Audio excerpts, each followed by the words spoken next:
आपण मैंने जानते कि महाप्रभुंकर ए क्षेत्र को परिक्रमा कले पृथ्वी को 10 थर परिक्रमा करिवार समान होता है। आउ से क्यों दिन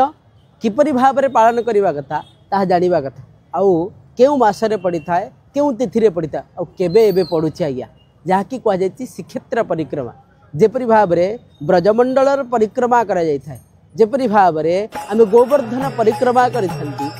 भाव में ये श्रीक्षेत्र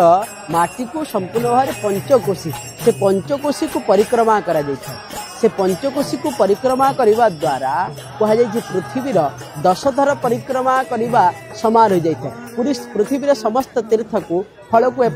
आपण पाइबे गोटे थर श्रीक्षेत्र परिक्रमा करी जहाँकि स्कंद पुराण रे आपण जब देखिए श्रीक्षेत्र महिमा वर्णना कराई नीलाद्रि महोदय ग्रंथ रे वर्णना करा जायछि ये श्रीक्षेत्र परिक्रमा विषय अर्थात कहुई जिते गौड़ीय संप्रदायर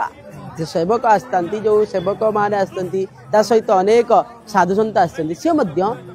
विषय रे पुंखानुपुंख भाव में जना अच्छी जहाँकि मार्गशीर मास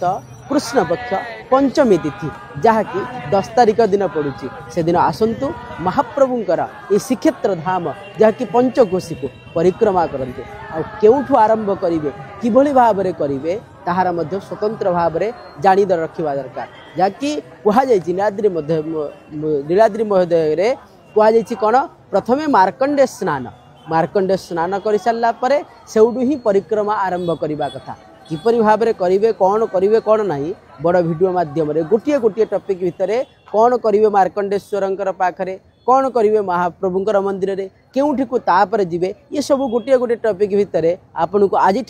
10 अर्थात 10 तारिख पर्यंत आपन को गोटे गोटे टॉपिक हिसाब से आम जड़ेबू। जय जगन्नाथ।